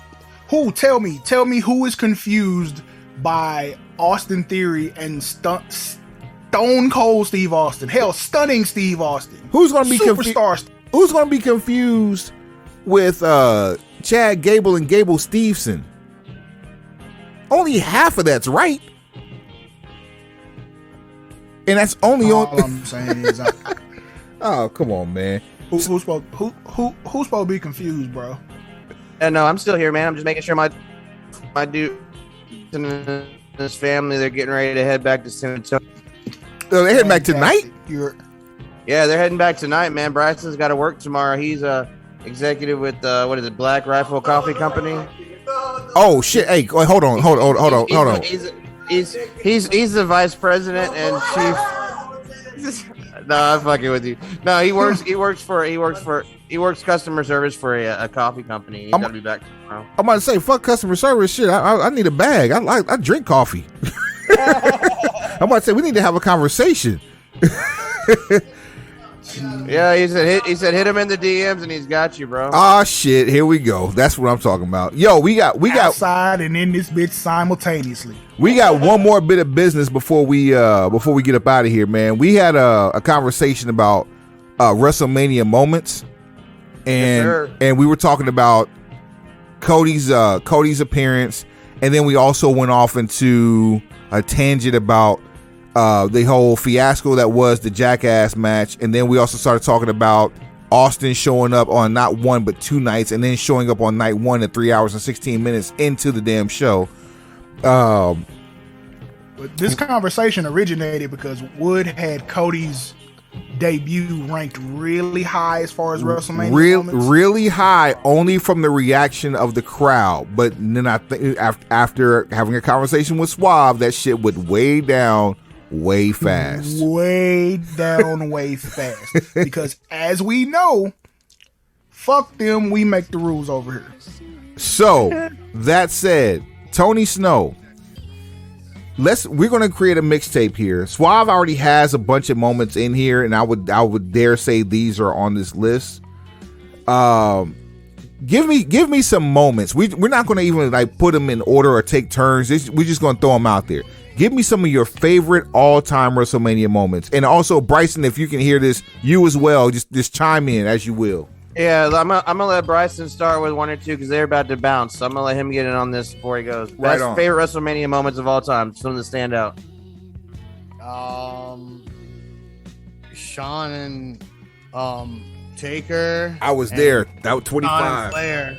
Sean and Flair. Oh man, yes. Those are and then I had to say the RKO, the pop-up RKO from Rollins, because I watched that one in Korea, and it's like the biggest memory I have of watching wrestling in Korea was a bunch of us sitting around in ACUs because it was Monday in the middle of the day and we're supposed to be in the motor pool, but we're upstairs at 11 o'clock on a Monday watching WrestleMania. This is at 31, right? Yeah. Yeah. Dude, and it's funny because I was watching Randy Orton and Rollins talk about it, or one of them talking about it, and they said that they kept practicing that shit over and over that day, and they kept missing it. It was like they kept missing that pop-up RKO, and so they finally just said screw it, and did it in the match. And Randy was so psyched up that he like forgot to cover him. The ref had to go over and tell Randy to cover to pin him. Hey, guys again for having me. We're headed out. We got a 5.5 hour drive. So, Yo, Bryson, man, it's been a pleasure. Thank you, man. Y'all be safe on that road, man. And we will definitely be in the inbox, man. We'll let you know as soon as we do that commentary for you, man. Awesome. Sounds great. Thank you. All right, man. Thank you. Bryson really just named off like 3 of them that I didn't have. Shit, we can close the show. I know, right? All right, guys. Hey, much love, guys. Y'all be safe. The lost spectacular cause, Brysin Scott. Yeah, man. Fucking gold, man. Just Dude. salt of the fucking earth. Yeah, man. Pencil pusher extraordinaire. But so to me, whenever people say WrestleMania moments, the first one that pops up is Razor Ramon and Shawn Michaels ladder match. Razor at the end holding a title in both hands. And I don't know if that's just fresh in my mind because we just lost Scott Hall, but I'll always remember that's one of the moments. Ricky the Dragon Steamboat riding back after he beat Macho Man, holding up the Intercontinental title with George Steele sitting next to him. Let me stop you real quick on that one. So remember, they actually made a video game that revolved all around WrestleMania 3. So that riding to the ring and riding back in the ring, riding to the ring, riding back from the ring, all in a ring. That shit was WrestleFest. Yeah, man, it was never done again. Like the WWE. Yeah, actually, it was. There's a sequel to it. It's called Retromania Wrestling. It's the sequel to WrestleFest. Oh no, not the game. I'm talking about the actual riding to the ring in the ring. I thought you meant the video game because in WrestleFest they actually did the riding to the ring in the fucking video game. Wow. Yeah, and that game has a lot of vintage characters in it. That's for sure. Yeah, and so another WrestleMania, and it happened to be WrestleMania 3, another WrestleMania moment I'll always remember is Andre the Giant getting pelted with trash riding on the cart with Bobby Heenan. Right, the crying moment. That's Bobby with his head in his hands like I just fucked up the bag. And then Macho and Elizabeth after Macho loses the Ultimate Warrior after he gets those 8 elbow drops on Warrior and Warrior still won and Sherry turned on him. I mean, come on. Is that like the biggest Superman job of all time? I know, right? Like, fuck what they used to say about Cena. Like, nobody got up from 8 elbow drops. And then one that was special to me for a different reason. Like my earliest memory of wrestling ever was from WrestleMania 2, and it was Hulk Hogan and King Kong Bundy in the blue steel cage. And I watched that with my granddad, and like he's the one that like my earliest wrestling memories were with him. And then I lost him soon after that. I don't really have a whole lot of memories of him other than that. But Like the first WrestleMania that I watched by myself after I lost my granddad was WrestleMania 4. And I remember I watched it on video, and I rented it from a little family video store in Virginia where I lived at. And it was 2 videotapes, and I had to rent the first one, and then I had to wait and then go back the next day, return that, and rent the second one. Take it back and get the other one. Yep. Yeah, and I remember that night after the first one, man, I couldn't sleep. Like I couldn't wait to see what happened. It was that tournament. Like the title had been vacated, and there was the tournament for the championship, and that was another Macho Man Randy Savage moment when he won the title, but it was kind of overshadowed by Hulk Hogan upstaging him, coming in the ring and celebrating with him.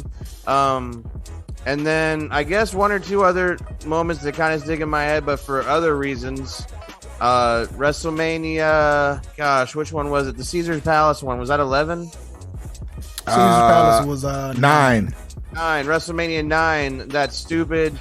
I've always been a Bret Hart fan, and the whole thing at the end where Bret Hart loses and then he just sends Hogan in, and Hogan gets an instant title shot and wins the belt. Like, dude, even me as a kid was like, man, what the fuck?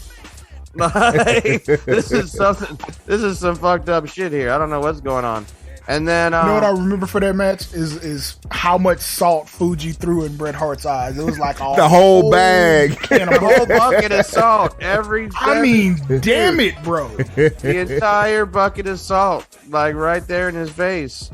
So yeah, and it's crazy with me. A lot of my big time moments or WrestleMania moments, you notice, are classic moments. I don't think that the current generation has been able to put up stuff that leaves such a lasting impression. I mean, the closest thing to me, honestly, anywhere recently is Daniel Bryan's WrestleMania 30, where he won the triple threat, or won the Triple H, and then won the triple threat. Yeah, but the truth be told, Suave and I can agree on this. The number 1 all-time WrestleMania moment was Brock beating Taker. Facts. At 30. I mean, just the fact that the crowd went silent. The streak was never supposed to be broken, and then it just got broken, and no one believed. I remember I was in my house, and the entire crib, one dude, my man Andrew, he said, "What the fuck?" And I sat there like, "It's over. That's it." No one said shit. Speakers up loud, the entire crib silent, and then you see the iconic dude with the glasses and the no shirt on, just jaw dropped. Easily, that has to be the number 1 all-time WrestleMania moment. Brian was on the list for 30 as well. The end of 20, man. Oh man, just Eddie. You know what I'm saying? Just Eddie, man. Oh, Eddie and Benoit with that hug at the end. Oh man, Eddie and the guy we never talk about on this show. Yeah, yeah. But Eddie and Ray at the end, or as we refer to him, the unmentionable. He who shall not be named. Wasn't Hogan and Rocket 19? 18. No, 18 was Austin and Rock, so it had to be 19. Austin Rock was 17 and 19. 17 and 19. Okay, so it was 18. Okay, so wait, so Toronto. 18 Hogan and Rock was WrestleMania X8. 18. Okay, so yeah, that was Toronto. Okay. The in Bizarro World. Yeah, the imminent face turn of Hogan and heel turn of Rock during the match, but only for the match. Again, Canada doesn't give a fuck what you book. We're gonna do what we want. I want Canadian energy on everything I do. Canadian WWE wrestling, whether it be Raw or whether it be broadcast television, whether it be pay-per-view rather, was the godfather to the Raw after Mania. Well, and on top of that, Toronto was always a huge Hogan town. Hogan did the big event there one year and drew, I don't know how many thousand people at a Coliseum. That's because of Commissioner Jack Tunney. Fucking Jet, Honey, and PCO back when he was getting it in. Boy, Jacques Rougeau, the Rougeau brothers. You feel me? We've been large in Canada since forever, ho. I mean, hell, even Stu got the shooters on standby. What Cyrus dumbass Don Callis had when he had this quick run in the E was causing some ruckus in the name of Canada for that company. I just want to. And that wasn't Cyrus. That was the Jackal. Same person. Cyrus, no, sir, because it's Cyrus and ECW is a joy. If you have never seen Cyrus do commentary in ECW, you are cheating yourself. You're wasting your subscription to the cock. On the cack. .com. What time is it? WWE or cack? Nope. Not in my house. No, thank you. Dude, it was worth watching the entire Brock Lesnar Pat McAfee episode just to hear Brock Lesnar say, "Hey, yeah, you can watch Elimination Chamber on Peacock."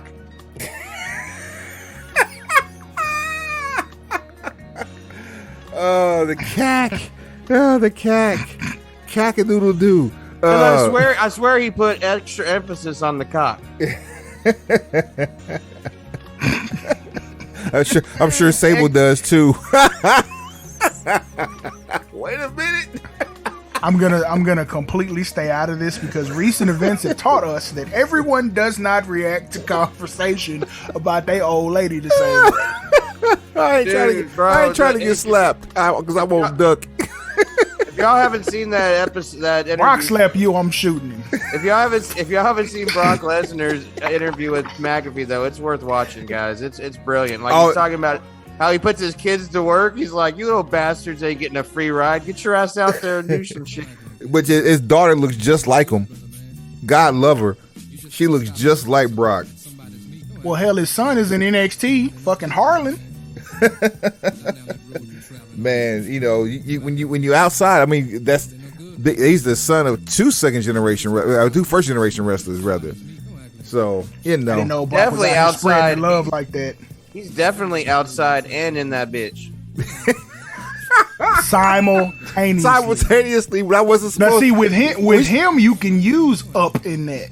Because he's Brock Lesnar, right? Right. He's already gotten permission. Oh man. 37. Bianca and Sasha ending night one in the main event, tearing it Kofi down. Mania. Kofi, 35. yeah, Kofi Mania. Tony Hogan Snow slamming Andre at 3. Yeah, well, that was, I think that was part of what Tony was saying. Tony, how do you feel about the Hardys' return at 34? 33. I'm sorry, might get my numbers. 34 was NO again. Well, that was during that was right before I was working on staff at Ring of Honor, and I was there as a guest. I was at Supercard the night before, and they wrestled the Young Bucks in a ladder match, and it was one of the most brutal ladder matches I'd ever seen. And you know, honestly, dude, seeing it live was cool, but it kind of killed some of the mystique about it, because like you could see the shit going on, like, you know, referees setting up tables outside the ring while the camera was on the action in the ring. You know, kind of behind the curtain shit pissed me off a little bit. Like, why the hell would a referee be setting a table up on the outside? You know, it makes he wanted to sell merch. Yeah, there we go. He's putting his gimmick table up ringside during the match. You feel me? But like, so when they came out, I was like, you gotta be shitting me. How are they even fucking walking? Like, seriously, well, I was just in amazement from the fact that they were there and moving. I don't think Matt's moved the same since. Performed and won. Man, it's a whole lot of painkillers. That was also the match Cesaro got his teeth pushed in, literally. No. He got his teeth pushed in here in Dallas at Great Balls of Fire. Was that Great Balls of Fire? I was ringside. Oh, well, there you go. Look at you. Circle gets the square. Johnny, tell him what he's won. Let's see here. Brock. Whole lot of fucking gang shit. Oh, I forgot about that one, Suave. What's that? If you're not going to be, if I'm not going out last, I'm going out first. Brock versus Seth in the opening match. Man. That's 35. So 35 got a pair of them. Let's see what we got. One. Oh, Tyson decking Shawn Michaels at the end of 14. Oh yeah, that turn. Yeah. Mike Tyson's is an Austin guy. Austin McMahon, 17. I still think that had the possibility of being the greatest had Austin done that stunner. But if he, that's one of those huge what ifs. What happens if Austin does do the stunner on McMahon at the end of 17 after he raised his hand? We still counting money like we was doing before that, but he wanted to try a heel turn, and it wasn't what the people wanted. What we got was 21 years of what is what we got out of that. Audience of one. That's what we got, is audience of one, and that one for that night was Stone Cold Steve Austin. What? And then what is right? Seth's cash in, that was probably the most assholish cash in outside of Edge that we've ever seen. But that cash in mostly, how about the most assholish cash in? The man's entire family was there watching his moment. I forget, you're talking about almost 80,000 people. 31. 31 is the greatest cash in of all time. I've seen it referred to, I said it earlier on the show, I've seen it referred to on the internet as the heist of the century. Yeah, pretty accurate. Yeah, pretty damn accurate. Pretty accurate. Yeah, I think that pretty much does it, man. That gives people a lot of homework. I'm not going to run them all back to you because it's a lot of shit that we all said, but this feels like this should be a tournament at some point. We need to decide the greatest. Oh shit! We haven't done one in a while either. I mean, I'm just saying, and Tony Snow has never joined us for one either. Tony Snow has never been a part of a tournament. Wow! I have not. I decided I'd go ahead and let you guys have a chance of winning some. I see what you did there. Ha ha ha! You can't ban the snowman. Yeah, we can't ban the snowman from these tournaments. He got to get some of his work too. Yeah, man. Right? Show at brokenpistolbc.com, brokenpistolbc@gmail.com. We haven't done that shit in a minute either. We've been too active with trying to get through these match cards and shit like that. Broken Pencil Logic with the shit. You can't write this. Price just went up. Shouts out to my man Ron Murray. I'm surprised I even said that shit, but whatever. Mark my words and fuck the casual fan. We got an unofficial hashtag. We go with the initials, but on this bitch right here, whole lot of fucking gang shit. And then hashtag Bubba Dumplings. Hashtag outside but in this bitch simultaneously. Yes, we gotta figure out how to make that shit work. Can y'all tell? Okay, I want to say something though, and I was talking about this earlier with Bryson, and I want to get your take on this real quick, Wood. Okay, go ahead. Dude, because we've been talking about the Briscoes a lot recently. Yep. And I was talking about how I think Tony Khanos was just trying to take the titles off of him to distance himself, right? Tell me why. There we go. Every time you play that trigger, a new wrestler from WWE gets signed. Dude, we need a kickback then. Tell me why during the Collective WrestleMania weekend in Dallas, one of the 5 matches the Briscoes had was against the Hate Club for the GCW tag titles, Nick Gage and the other guy. And they won. They won these brand new gorgeous GCW tag team titles. They look incredible. Oh, man. 3 days later. Oh, man. At a GCW pay-per-view in California, they have dropped the titles to Bussy. What? First of all, the name of the tag team is Bussy. Effie and Alley Catch, Bussy. I'm out.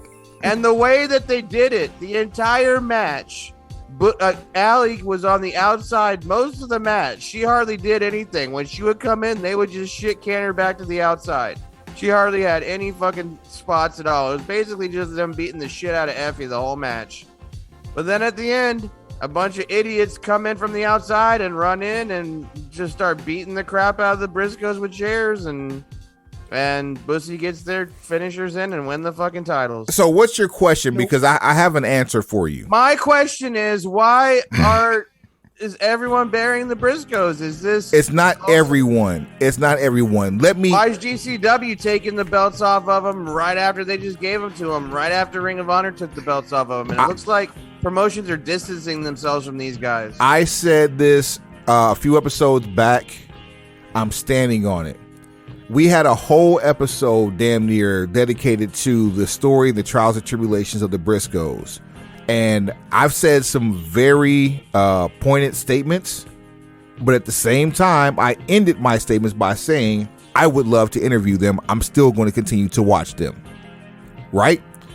That said, and I respect that, and I hope we can make that shit happen. That'd be dope. It's going to. I'm putting it in the air. It's going to happen sooner than later. Manifestation. Now, that said, Suave and I witnessed a GCW. We bought our first GCW pay-per-view earlier this year, and it was pretty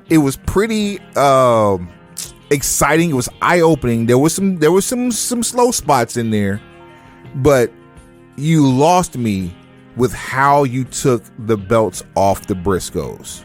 Completely lost me with that one. So for them to go through this entire shitstorm when it looks like they were on the cusp of actually going on to Wednesday and Friday nights for the foreseeable future, or for the unforeseeable future, they lose at Ring of Honor, Supercard of Honor. And let me double back and say, again, why did we end up buying the tickets for that one event out of all the events? Well, because my work schedule allowed me to work to get to just that one event. And the one thing we wanted to see, if we were going to see anything, was going to be history with the Briscoes and the fucking FTR. Right? Now, they win the GCW belts here in Dallas, and then they lose them again in Cali to Bussy. You first off take them off of them on pay-per-view in the most egregious way possible, just to celebrate Nick Gage. Cool. He's the homegrown talent. Hammerstein screwjob. Fine. This Cali shit makes absolutely no sense. Ali Katch deserves better. Effie deserves. Effie's always he's a mainstay. So he's like a Nick Gage there as well. But Mark and Jay, they definitely deserve better than that shit. Impact has offered them something, so we will be seeing them on Impact. They started showing the multiverse matches on Impact TV recently. I think it's actually starting last week. And speaking of Impact, real quick, the Good Brothers Impact deal expires next month. And there's a round of TV tapings, I believe, in 2 weeks that involves the Briscoes in New York with the Good Brothers there. Title change? You see where we're going with this? So, I mean, is Impact in a position to say no? Well, Suave, you've always said blame Canada. It's not a real country anyway. Anthem is based in Canada, even though they have presence. Not your guy, pal. Not your pal, friend. Not your friend, guy. I'm not your friend, buddy. That's your buddy, guy. I'm not your guy, Chief. Have you acknowledged your tribal chief today? We just have. Aha. What did I say about Canada a few minutes ago? Bizarro Land. We don't care what you booked. We're going to do what we want. So if Canada's type energy is functioning in Impact, then we have a home for the Briscoes for the time being. Now that's some really egotistical shit to be Canadian and do this shit on American television. I'm with you. You're literally giving guys who deserve it a healthy bag when everybody else in this country said fuck you and your bag. And they haven't even really said it. People are scared to tiptoe on the idea of even having them on TV for fear that they may lose a bag. That's worse. That's worse than saying fuck your bag. Which would kind of lead to a topic we didn't have on the agenda, but I've been seeing floating about 2023 when it comes up, and what the future of AEW might be on TNT and TBS. Okay, so great. So we'll end it with this one then. Perfect. Tony Snow. He's taking a dab. You keep catching him in mid-roll. Mid-dab there. You worked for Ring of Honor under the Sinclair regime. Yes. There were numerous options for TV simply because of the Sinclair and Tribune merger. Now that that's out the window for ROH, if Turner decides, or TBS and TNT specifically decide, because of this Warner Media Discovery Plus merger, or Discovery Media merger, that they don't want wrestling on their TV networks anymore, who do you see being a viable entity to pick up AEW in the U.S.? Pick up AEW? Yes. Oh man.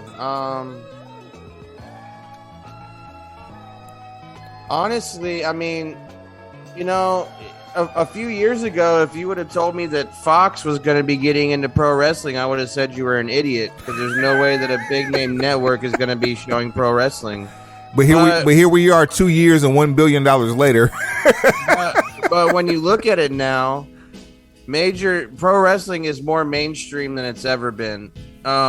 It may not be as popular as it's ever been, but it's accepted as entertainment on a wider scale than ever. The biggest popularity ever in pro wrestling, still in my opinion, was the Attitude Era, because that was when they were getting millions of viewers on TV every week, no matter what they showed. And some of those episodes were pre-tapes, and they were still getting millions of viewers. More kids got suspended from school from pro wrestling in the late 1990s than any other era in history. Go ahead. But now there's more fans overall because wrestling is accepted on a broader scale by more people. And the entertainment industry is more content hungry than they've ever been, because everyone wants an over-the-top platform. Exactly. So now you have WWE on Fox. You have WWE and WWE's entire library on NBC.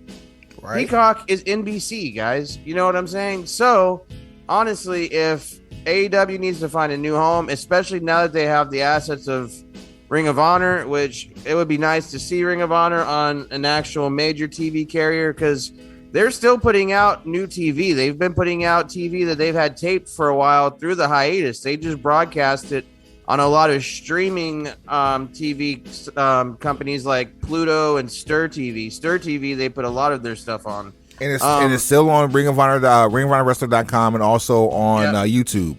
Yeah, so you can still watch it. But I said all that to say this, man. I wouldn't be surprised if ABC or CBS picked up AEW. Wow. So okay, because NBC's CBS already Sports, I can see exactly, because NBC has WWE with Peacock, Fox News has WWE, and pro wrestling is seen as sports now more than ever. Whenever there's a big pay-per-view, you can always see the card rundown and all on SportsIllustrated.com. Bleacher Report carries all their stuff, so it's accepted as a sport now more than ever. So CBS Sports, I think, is where it's going to land if it does. All right, so let's talk a little bit more business here. So we're talking conglomerate. So NBC has been married to WWE going back to the 1990s, if not beyond, because late 80s with Saturday Night. What is it? Saturday Night Main Event. Well, if we can go back further than that, because if we talk about the lineage, similar to like the title belts, quote unquote, USA wasn't always an NBC property, but now it is. So if you want to talk about from its infancy, WWE has always been on USA for the modern era in terms of cable television, with the exception of that 2-year stint over in at TNN. Now, I bring up TNN because Viacom is who owns TNN, also who owns CBS. You also have, you said ABC. Well, guess who owns ABC? Disney. That mouse? Yeah. Also owns ESPN. Now, ESPN Plus That's a sleeper spot. I keep bringing it up every time we talk about somebody taking their talents elsewhere. They need content as bad as anybody. And ESPN needs content. The one thing WWE has proven is that even to the fan's chagrin, a move from platforms is not necessarily a bad thing, and it's something that people will wait for, because our dumbasses took that $1 a month shit and ran with it until we got enough content to where we actually could be halfway happy with the new transition on the CAC. The CAC. The CAC. So if AEW, who does not have an over-the-top home right now, they have pay-per-views literally in 3 different places.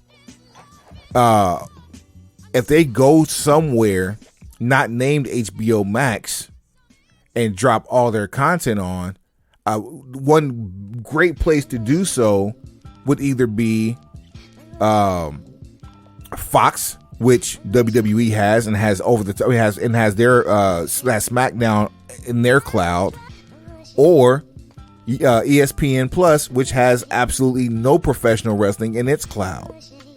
And Khanos will be able to leverage the fact that he's part of the ownership conglomerate of the Jacksonville Jaguars. That matters for something.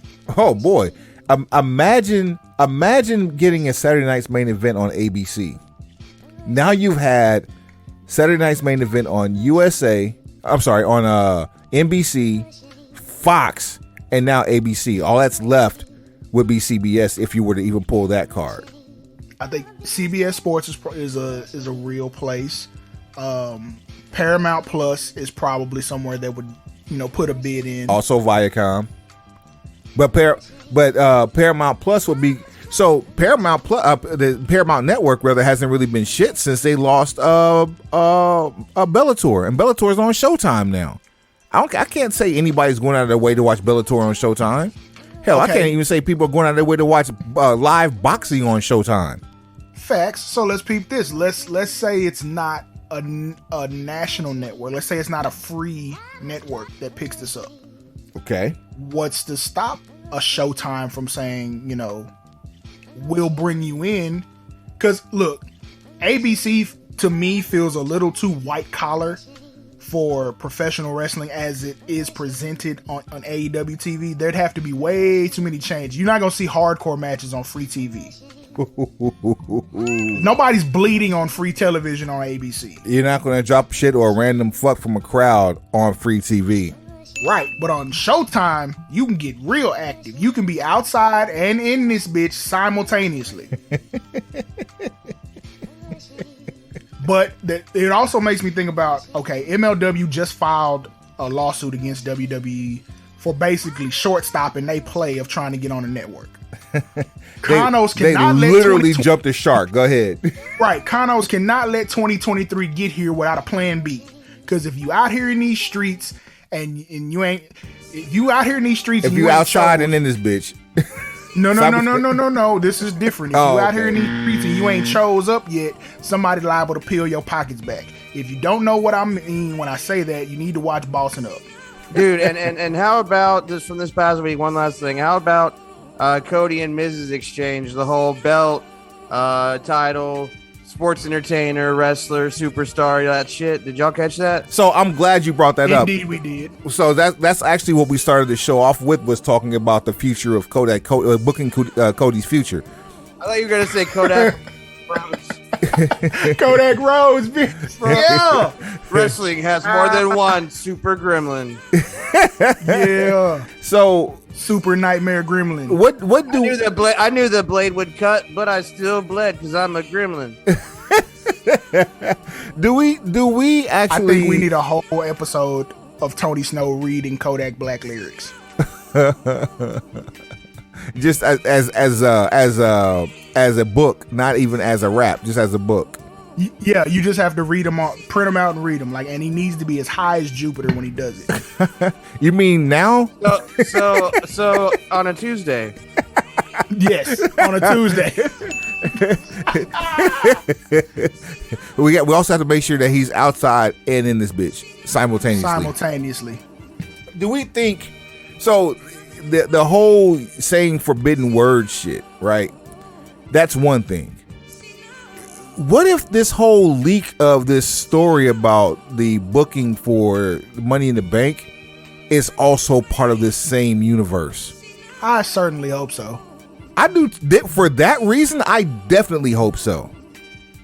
I hate Cody's talking. smart enough to start feeding people like misinformed news. Hell, they're gonna run with it anyway. It's no secret that I love the business aspect of this business more than anything else at this point. But I at the end of the day, I'm still a fan, and I would love for someone who is a student of the business, bred for the business, who is opening up the business tongue in cheek on TV to do something like this, because this goes right into the Tony Khan playbook.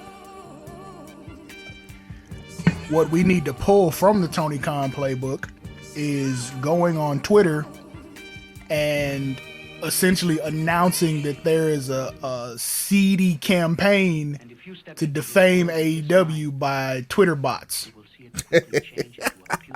That's what we have to not do. Did we not mention that last week? No. Oh man. Well, here I guess here we'll end it with this one then. I'm glad I didn't give the social medias yet, because I can do that last. Let me find this bullshit. This unsubstantiated claim. It's this egregious violation of antitrust laws. You gotta read it verbatim. So egregious. This egregious violation of antitrust laws. Let me see here. So Tony Khan was outside of his mind and in his feelings simultaneously.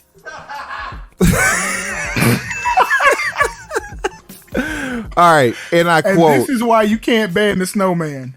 And I quote. An independent study has confirmed that much of the staunch anti-AEW online community aren't real individuals.